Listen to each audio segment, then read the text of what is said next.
Aujourd'hui, je vous retrouve dans un décor très différent de d'habitude pour la bonne et simple raison que je suis à Lyon chez ma maman et que j'en profite pour vous parler des livres qui ont marqué mon enfance puisque ce sont ceux qui m'entourent aujourd'hui.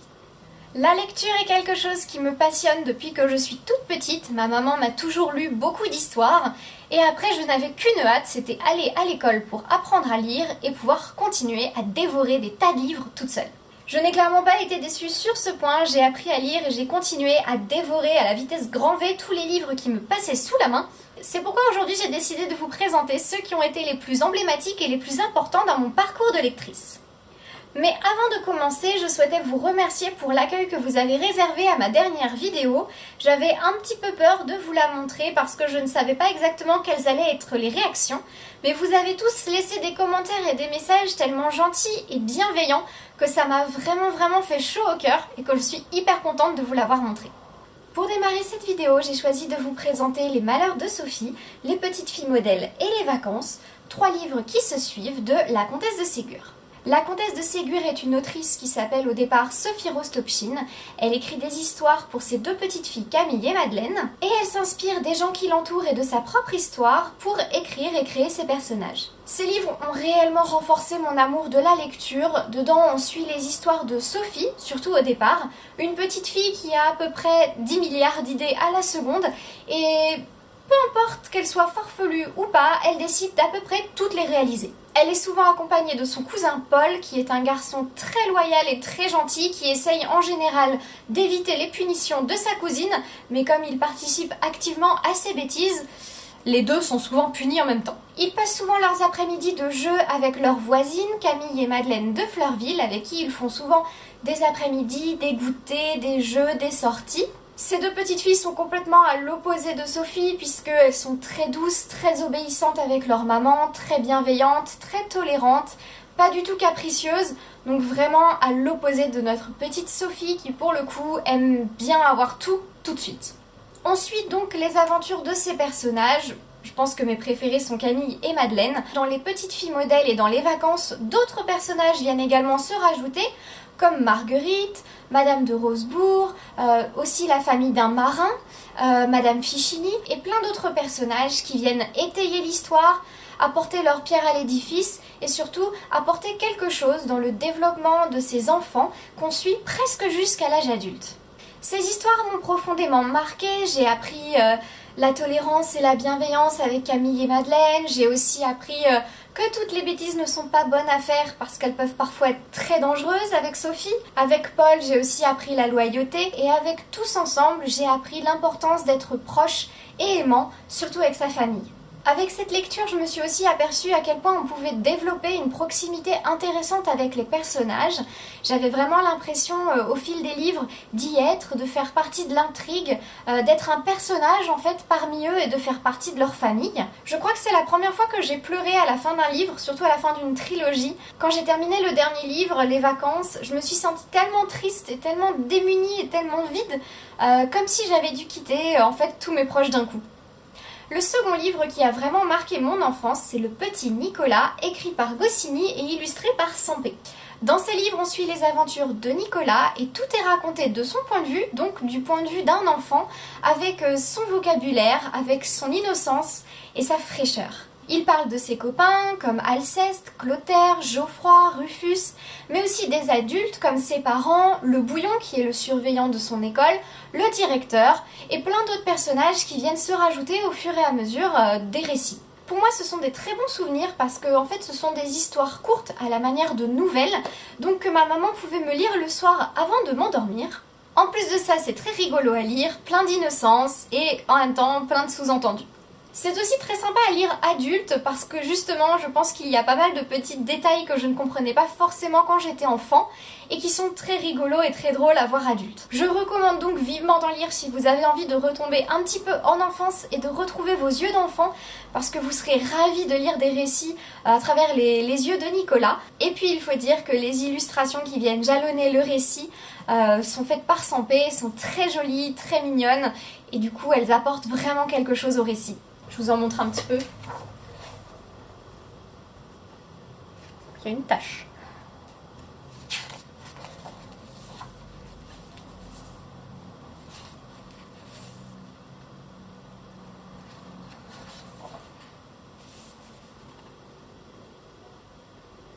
Un autre livre qui a profondément marqué mon parcours de lectrice, il s'agit de Mathilda de Roald Dahl. J'aime tellement ce roman que j'ai dû le lire au moins 3 ou 4 fois. Ici, on suit les aventures de Mathilda, une petite fille qui n'est clairement pas désirée par sa famille et qui en plus n'a rien à voir avec eux puisque c'est une petite fille très vive, très intelligente, qui adore la lecture, alors que ses parents et son frère sont principalement intéressés par les jeux télévisés et l'escroquerie puisque son père vend des voitures volées. Heureusement, elle va tous les jours à la bibliothèque depuis l'âge de 4 ans et ensuite elle va à l'école où elle va rencontrer Mademoiselle Candy, sa maîtresse d'école, qui va lui permettre de se sentir enfin à sa place. Elle découvre également qu'elle a des dons de télékinésie et qu'elle va pouvoir s'en servir pour aider ses amis. Ce roman a toujours été un de mes préférés, déjà parce que Mathilda adore la lecture autant que moi et que tout comme moi, elle s'y réfugie parfois pour éviter une réalité un peu difficile.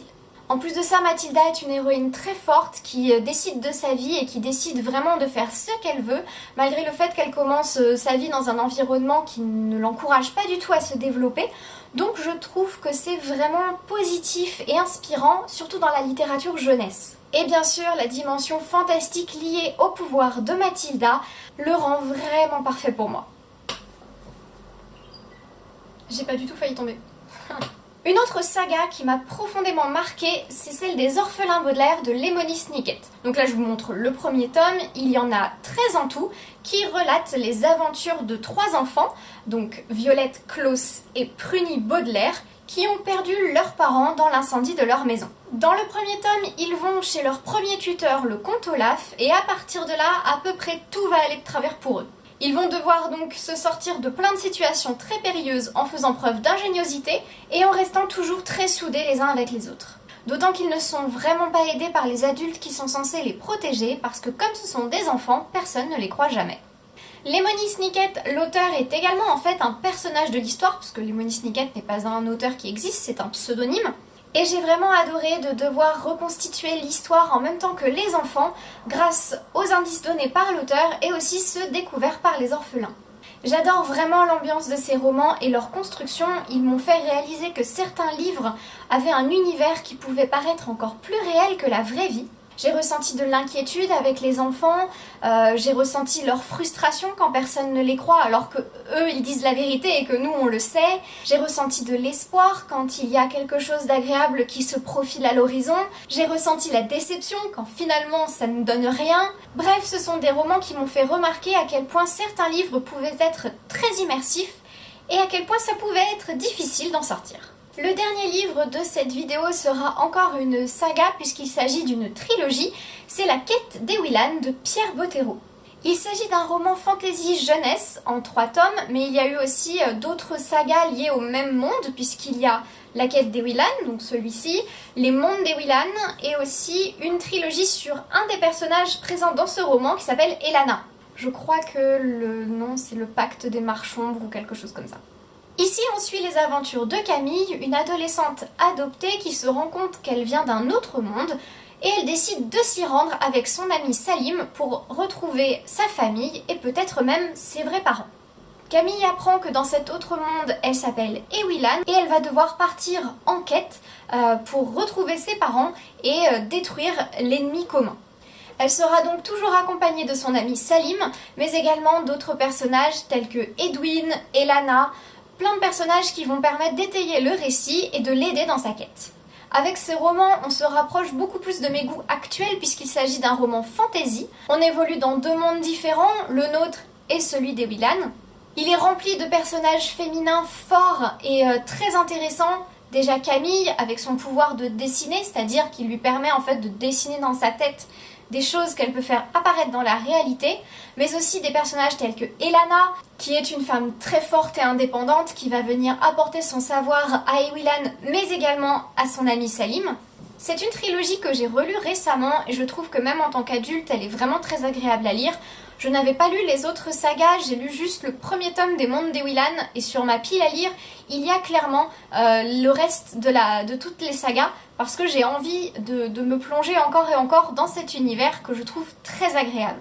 Pour moi donc ce roman fait partie des romans jeunesse que je conseille à l'âge adulte puisqu'on y retrouve énormément de choses L'univers est très étayé, très touffu, et vraiment on a très envie de s'y plonger, on a très envie d'y rester. Enfin, ce que j'ai bien aimé, c'est que malgré le fait que les personnages et l'univers soient assez caractéristiques et emblématiques du genre fantasy, ce n'est pourtant pas un livre bourré de clichés, mais il va être au contraire très intéressant avec un univers bien à lui. Cette vidéo touche déjà à sa fin, j'aurais pu vous présenter des tas d'autres livres, mais j'ai choisi ceux-là parce que ce sont ceux auxquels je pense encore souvent et ceux qui ont, je pense, le plus influencé mon parcours de lectrice. Mais peut-être que je vous présenterai d'autres livres qui ont été intéressants dans mon enfance. En tout cas, moi j'ai hâte de savoir lesquels vous ont vraiment marqué et influencé. En attendant, je vous souhaite une très bonne semaine et à bientôt!